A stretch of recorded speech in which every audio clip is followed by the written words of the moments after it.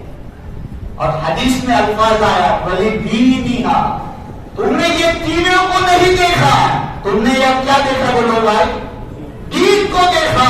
تو تمہارے نسل میں اللہ تعالیٰ علماء پیدا کریں گے، دیندار پیدا کریں گے. لِأَرْبَعَةٍ لِمَالِنَا وَلِجَمَالِنَا وَلِحَسَبِنَا وَلِدِينِنَا. اب آگے فرمایا کہ تم نے تینوں چیزوں کو دیکھا، دینداری نہیں دیکھی. فَاظْفَرْ بِذَاتِ الدِّينِ تَرِبَتْ يَدَاكَ، کہ تم نے دینداری نہیں دیکھی، خوبصورتی کو دیکھا، مال و دولت کو دیکھا، حسب و نسب کو دیکھا، تو تمہارے ہاتھ آلود مٹی میں ملے، تم برباد ہو گئے. تو آج عزیزوں میرے پیاروں، نکاح سادگی سے ہونا چاہیے، اور نکاح مسجد میں ہونا چاہیے، اور نکاح آسانی سے ہونا چاہیے. ہمارے یہاں تو ہوتا ہے کہ بھائی پہلے بیٹھتے ہیں کہ بھائی تم کتنا دو گے، ہمارے کتنے آدمی تم کھلائیں گے، تو لڑکی والوں پر کیا ہے بولو زور سے بوجھ. اور آپ یو پی کی طرف چلے جاؤ تو یو پی میں کہیں گے بھائی ہمارے تو 4 ویل گاڑی بھی جو ہے، 2 ویل گاڑی بھی جو ہے، گھر بھی جو ہے، بنگلو بھی جو ہے، ہاتھ بھی جو ہے. تو بیچارہ باپ غریب ہوگا تو یہ سب چیزیں دے پائے گا نہیں. تو شریعت نے یہ تمام چیزیں کو کاٹ کر کہا کہ بھائی نکاح تو وَقَبِلْتُهَا، اور جوان تیرے اندر استطاعت ہے، طاقت ہے، 2 وقت کی روٹی کما کر تو تیری بیوی کو کھلا سکے اور ایک گھر میں پال سکے، تو تو جلدی سے کیا کر دے؟ بولو زور سے نکاح کر. دین کتنا آسان ہے. لیکن آج کل کے ہمارے بڑے بھی کہتے ہیں موسیٰ بنا پپو اڑو لے جائیں میں بچی کی شادی کراؤں. تو کیا ابھی سر پہ کھڑا ہے؟ ابھی سر پہ کھڑا. جو آئے گی روزی، وہ عورت جو نکاح میں آئے گی اس کی روزی وہ خود لے کر آئے گا. اور یقین مانو حدیث میں ہے، اللہ کے رسول صلی اللہ علیہ وسلم نے فرمایا جس کو روزی بڑھانا ہو کیا کر لو؟ بولو بھائی شادی کر لو، اللہ خود بخود تمہاری روزی کو بڑھا دے گا. اب جتنا مالدار ہونا اتنی شادی کرو. اور قرآن نے کہاں سے شروع کیا ہے؟ مثنا واحد سے شروع نہیں کیا. کہاں سے شروع کیا ہے؟ مثنا وثلاث ورباع. 4 شادی کر سکتے ہو ایک ساتھ، 4 عورت کر سکتے ہو، لیکن ہم تو ایک میں ہی ختم ہو جاتے ہیں. اور ہم دوسری شادی کر بھی لے تو اس کو اتنا تعجب سے دیکھتے ہیں کہ جبریل امین اس کے اوپر ہی اتر چکا ہے. دوسری شادی کو اتنا عیب سمجھتے ہیں، اتنا بڑا گناہ سمجھتے ہیں. تو عزیزوں میرے پیاروں، آج نکاح بالکل آسانی کے ساتھ ہونا چاہیے. اور الحمدللہ یہاں علماء کی محنت ہے. علماء کی محنت کی وجہ سے نکاح بالکل آسانی سے ہوتا ہے. آپ دونوں گھر والے بیٹھ گئے، لڑکے کو لڑکا پسند ہے اور لڑکی کو لڑکا پسند ہے، اور دونوں خاندان پسند ہے، تو آپس میں بیٹھ جاؤ اور سادگی سے نکاح کر لو. اور شادی کے بعد آپ ولیمہ کر لو. ولیمہ کرنا کیا ہے بولو بھائی؟ ہم شادی دھوم دھام سے کرتے ہو، ولیمہ خیر سے اللہ ہے. حالانکہ جو سنت ہے وہ چھوڑ رہے ہیں. شادی مختصر کرو اور لڑکی والوں کو کہہ دو کہ تمہاری لڑکی کو تو ہمارے گھر چھوڑ کے آؤ، ایک سنت بھی ادا ہو جائے گی. اور جناب رسول اللہ صلی اللہ علیہ وسلم نے فرمایا جو فتنوں کے زمانے میں میری ایک سنت پر کوئی عمل کرے گا اللہ اس کو 100 شہیدوں کا ثواب عطا کرے گا. میں آپ کو ایک واقعہ سناتا ہوں، کتنی سادگی سے نکاح ہونا چاہیے میں آپ کو بتلاتا ہوں. یہاں علماء بیٹھے ہیں، ان کے لیے ان کا تو دل خوش ہو جائے گا. مولانا احمد علی لاہوری کا نام تو سنا ہے، بہت بڑے عالم گزرے، بہت بڑے عالم گزرے. ان کا آخری سال تھا، آخری سال. مولانا حسین احمد ندوی کے پاس بخاری پڑھتے تھے. تو ان کے ایک دوست آیا حسین احمد مدنی رحمۃ اللہ علیہ کے، اور ان کے قریب بیٹھے اور کہا میری بیٹی جوان ہو گئی. یہ یہاں سے ایک مسئلہ اور بھی نکلتا ہے کہ جب لڑکی جوان ہو جاتی ہے اور لڑکی کا باپ کسی کے یہاں رشتہ ڈالے، یہ بھی کیا سمجھتے ہیں؟ بولو بھائی کہ بھائی تیری کوئی کے بھی چھیڑی ہے، ہم بیٹی معمول ہے. کہتے کہ نہیں کہتے؟ لیکن اللہ کے نبی نے حضرت علی کو خود کہا فاطمہ کے ساتھ نکاح کرو. اس سے بڑھ کر اور کوئی دلیل دوں آپ کو؟ اللہ کے رسول نے حضرت علی کو کہا اور اللہ نے بھی آسمان سے کہا کہ علی کے ساتھ فاطمہ کا نکاح کرا. تو علی کو بلایا گیا اور علی کو کہا علی تیرا نکاح میری بیٹی فاطمہ سے کرنا. تو راضی ہے؟ یہاں راضی ہوں. بولے جاؤ مہر کی تیاری کرو. اب جا رہے اپنے زرہ بیچنے کے لیے. عثمان رضی اللہ تعالیٰ عنہ مل گئے. آپ کہاں جا رہے؟ بولے یہ زرہ بیچنے کے لیے. بولے کیوں؟ میری شادی ہو گئی. کس کے ساتھ؟ فاطمہ الزہرا رضی اللہ عنہ. دیکھو کتنی صاحب تھی، تمام نبیوں کا سردار. اللہ وہ نبی کو دنیا میں نہ لاتا تو میں اور آپ کبھی دنیا میں نہ آتے. اللہ دنیا کو بساتا ہی نہیں، یہ دنیا بسی ہے کہ محمد رسول اللہ صلی اللہ تعالی علیہ وسلم کے صدقے میں. جو میرے نبی سے آشنا ہو گیا، جو میرے نبی سے آشنا ہو گیا اس کا دل آئینہ آئینہ ہو گیا. جو میرے نبی سے آشنا ہو گیا وہ اس کا دل آئینہ آئینہ ہو گیا. اور جنت میرے دل کا طواف کر، میرے دل میں محمد رسول اللہ ہے. تو عزیزو میرے پیارو، نبی کی سنتوں کو اپنی زندگیوں کے ساتھ لگاؤں گے، دنیا قدموں میں ڈالے گا ہی ڈالے گا. اللہ کو خدا بھی ہماری کامیاب کر دے گا انشاءاللہ. تو وہ حسین احمد مدنی رحمۃ اللہ علیہ آخر واقعہ، آخری بات. پھر انشاءاللہ رات کو عشاء کے بعد ملاقات ہوگی، زندہ رہا تو. حسین احمد مدنی رحمۃ اللہ علیہ کو کہا کہ میری بیٹی جوان ہو چکی ہے اور نکاح کے لیے میں کوئی لڑکے کی تلاش میں، کوئی اچھا بچہ ہے. تو کہا دیکھ لو یہ سب بخاری پڑھنے والے ہیں، یہاں علماء بیٹھے ہیں، اس لیے مجھے یہ بات کہنے کا بھی بڑا شرف محسوس ہوتا ہے، خوشی محسوس ہوتی ہے کہ یہاں سب بخاری پڑھنے والے بیٹھے ہیں، آخری سال ہے. تو احمد علی لاہوری نے لکھا ہے کہ میرا سسر نے مجھے اس وقت پہچانا جب تک میں کچھ نہیں تھا. کیا میرے سسر نے مجھے اس وقت پہچانا جب میں کچھ نہیں تھا، جب میں سب کچھ ہو گیا تو پوری دنیا نے مجھے پہچان لیا. اللہ تعالیٰ سب کو ایسے سسر عطا کرے. اب احمد علی لاہوری رحمۃ اللہ علیہ گھر سے بھاگے، ہندو گرانے، ہندو سے مسلمان ہوئے، نیو مسلم. کوئی ان کا خاندان نہیں، کوئی ان کا بڑا ٹھکانا نہیں. ان کے سسر نے پہلے اول سے لے کر آخر تک نظر ڈالی. احمد علی لاہوری پر نظر پڑی تو وہاں نظر ٹک گئی. حسین احمد مدنی کو کہا کہ بچہ میرے دھیان میں آ رہا ہے، اس کی شادی ہوئی ہے. تو حسین احمد مدنی رحمۃ اللہ علیہ نے اس کو بلایا، احمد علی لاہوری رحمۃ اللہ علیہ کو بلایا اور کہا کہ شادی کرنے کا ارادہ ہے. حضرت ضرورت بھی ہے اور سنت بھی ہے. کیا کہا؟ جواب کیا دیا؟ حضرت ضرورت بھی ہے کیونکہ میرا کوئی گھر بار نہیں، شادی ہو جائے گی تو بولو میرا ایک گھر بس جائے گا، اور سنت بھی ہے میرے نبی کی تو میں ایمان میں پورا بھی داخل ہو جاؤں گا اور میرے نبی کی سنت بھی زندہ ہو جائے گی. تو کہا ٹھیک ہے. ابھی سسر یہاں بیٹھے ہیں، ادھر حسین احمد مدنی ہے، ادھر احمد علی لاہوری ہے. تینوں میں مشورہ ہوا. احمد علی لاہوری نے کہا ٹھیک ہے میں نکاح پڑھنے کے لیے تیار، شادی کرنے کے لیے تیار. حسین احمد مدنی رحمۃ اللہ علیہ کل عصر کے بعد تمہارا نکاح پڑھایا جائے. بتاؤ میرے اور آپ کیسا سنایا جائے تو. اب آگے سنو، ہو سکے تو تمہارے آنکھوں سے آنسو بھی چھلک اٹھیں گے. احمد علی لاہوری رحمۃ اللہ علیہ تو بڑے خوشی کے عالم، جس کا کوئی نہیں تھا اس کا ایک سہارا تو بن گئے. وہ خوشی کے مارے جھوم اٹھے اور اپنے دوست احبابوں کو کہا کہ بھائی کل میرا نکاح، کل عصر کے بعد میرا نکاح، کل عصر کے بعد میرا نکاح ہے. تو ایک دوست نے کہا کپڑا تو صحیح لے لے، اور کپڑا کسی سے مانگ کر اچھا پہن لے. یار میرا نکاح ہے اور میں کسی سے کپڑا مانگوں، یہ بات نہیں ہو سکتی. یہی پھٹا پرانا کپڑا میں پہن کر نکاح کر سکتا ہوں لیکن کسی کا کپڑا پہن کر میں نکاح نہیں پڑھوں گا. تو ایک دوست نے مشورہ دیا کہ بھائی یہی کپڑے اتار لے, گندے ہیں, اس کو کیا کر لے, دھو دے اور اس کو سکھا دے, اور سکھانے کے بعد پہن لے تو تھوڑا صاف ستھرا تو نظر آئے. بولے ہاں یہ مشورہ صحیح ہے.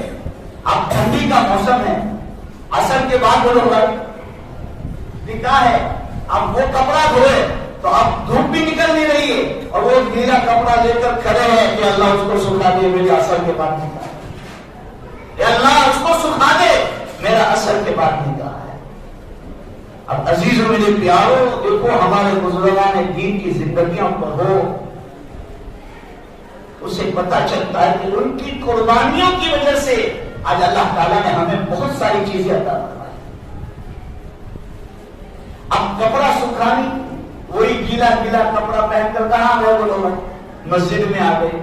سسر صاحب نے دیکھا کہ یہ بیٹے کے پاس دوسرا جوڑی کپڑا بھی نہیں ہے, وہی گیلا کپڑا پہن کر نکاح پڑھنے کے لیے آیا. اور ہمارے دلہا صاحب کا کیا عالم ہوتا ہے, صبح میں ٹائی کوٹ ہوتا ہے, پھر نکاح میں بولو امامہ اور جبہ ہوتا ہے, پھر واپس ابھی اسٹیج پر جائے گا تو کوٹ, اور بولو بھائی شیروانی ہوگا. ہوگا کہ نہیں ہوگا؟ اللہ نے دیا ہے تو پہنو, اور منع شریعت منع بھی کر دیا ہے تو اچھا سے اچھا کھاؤ, اچھا سے اچھا پہنو, اچھے سے اچھی گاڑی استعمال کرو. شریعت نے آپ کو کہیں روکا؟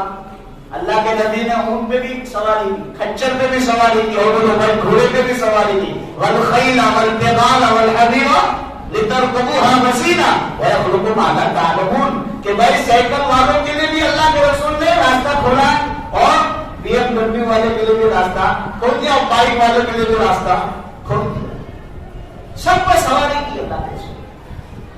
اب ہمارے لاہوری رحمت اللہ علیہ کا نکاح ہو گیا, ہاتھ دے دیا, ادھر طالب علم. اب بتاؤ طالب علم کا زمانہ کیسا ہوتا ہے. اب کھانا ملا تو ملا دارالعلوم دیوبند میں سے, ورنہ بولو بھائی خیر اللہ خیر. میرے اور آپ کی بیٹی ہوگی, اور آج میں اور آپ اپنی بیٹی کی شادی کرواتے, چند دنوں کے بعد گھر پہ آتی ہے تو ماں باپ پوچھتے بیٹا کیوں ہوئی ہو, برابر سے ہیں کہ وہی تو کہتے آپ نے کوئی لائی. سامنے سے بیٹی کو کیا کہتے ہیں, اکسا دے رہے ہیں کہ وہاں طوفان نہ کرے تو طوفان کرے گی, وہاں بولو بھائی ٹوٹو میں نہ ہو تو بھی ٹوٹو میں کرے گی, کیونکہ اس کو سامنے سے بولو بھائی کیا مل رہا ہے, حوصلہ افزائی ہو رہی ہے. اس لیے گجراتی میں کیوت ہے, پہلا میں اپنا دوہار کے لوگ کو اٹھانا ہے تو ہمیشہ شادی ہو جاتے اپنی پوریوں میں کہتا ہوگا کہ بیٹا آج تاریخ دوری ہاتھ لے تھی اترے یہاں کی جلدی سے, تاکہ تو جنازوں نکل ہو جاؤ. کہتے تھے کہ نہیں کہتے. میں نے بدرا کے اندر ابھی دور کے دن یہ کہا مستورات کے بیان میں کہ بھائی پہلے کے زمانے میں جب اپنی بیٹیوں کو روانہ کرتے تھے اپنے گھر تو کہتے تھے کہ تیرے شوہر پہ کوٹ پر کوٹ ڈال کر کام کرنا کہ تیرا گھر چلانا اور بسانا تیرے لیے کیا ہو جائے آسان. پھر میں نے یہ قرآن پاک کی دلیل دی کہ دیکھو نبی کی بیویاں ہیں حضرت نوح اور حضرت لوط, اور بولو بھائی ان کی بیویوں نے اپنی شوہر کے رنگ میں بھی رنگ کیا تو اللہ تعالیٰ نے ان کو جہنم میں دھکیل دیا. اور فرعون کی بیوی آسیہ کس پر ایمان لے آئی, اللہ تو پر فدا ہو گئی, کلمہ پڑھ لیا, اور شوہر کی بات کو نہ مانا, اللہ کی بات کو مانا, کفر کی بات کو بولے بھائی دھٹکار دیا, اللہ کی رضا میں لگ گئے تو اللہ نے اس کو جنت میں داخل کیا. اب احمد لاہوری رحمت اللہ علیہ کی بیوی جب اپنے میکے گئی تو میری بیوی اور آپ کی بیوی ہو سکتی ہے گھر پر جا کر اپنے ماں باپ کو شکایت کرے, لیکن قربان جائیے احمد علی لاہوری رحمت اللہ علیہ فرماتے ہیں کہ جب میری بیوی جب اس کی ماں کے گھر تھے تو ماں نے پوچھا بیٹا گھر کیسا رہا, کہ ماں مرنے سے پہلے مجھے جنت ملی. کیا کہا, مرنے سے پہلے. اب ادھر فاقے ہو رہے, فاقے میں فاقہ ہو رہا, حالات پر حالات ہے. چراغ جلانے کے گھاس تیل کے پیسے بھی نہیں ہے, تیل کے پیسے بھی نہیں ہے, مٹی کے پیسے بھی نہیں ہے, مٹی کے تیل کے. اور ادھر کیا جواب مل رہا ہے ماں باپ کو, کیا مجھے تو جیتے جیتے جنت مل گئی. شوہر تو بڑا نیک ہے، میرا شوہر تو اللہ والا ہے، میرا شوہر رات کی تنہائیوں میں اٹھ کر سب کے لیے روتا ہے، مجھے اور کیا چاہیے۔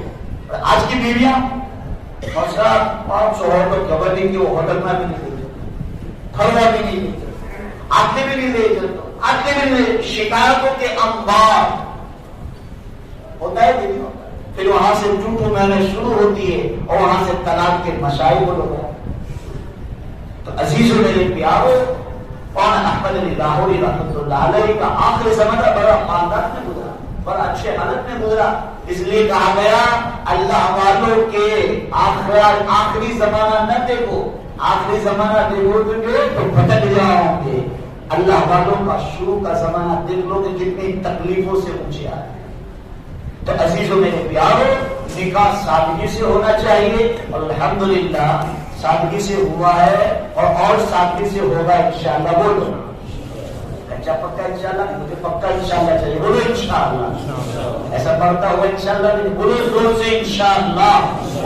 ہاں، جب اپنے بچے جوان ہو جائے، بلوغ پر پہنچ جائے، اب اس کی فکر میں لگ جاؤ کہ میں اس کی شادی کا کوئی انتظام کروں، اللہ سے دعائیں کرو، کیونکہ یہ ماحول اتنا خراب ہے، اتنا خراب ہے کہ نہ پوچھو۔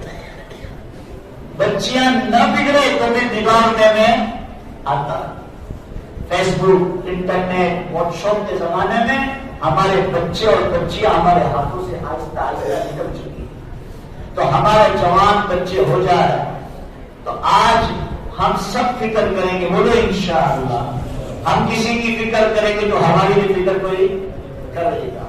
اللہ پاک جتنی بھی باتیں کہی ہے، اللہ مجھے اور آپ کو سب کو عمل کی توفیق عطا فرمائے، اور اللہ تعالیٰ نکاح کو سادگی کے ساتھ، آسانی کے ساتھ ہمیں کرنے والا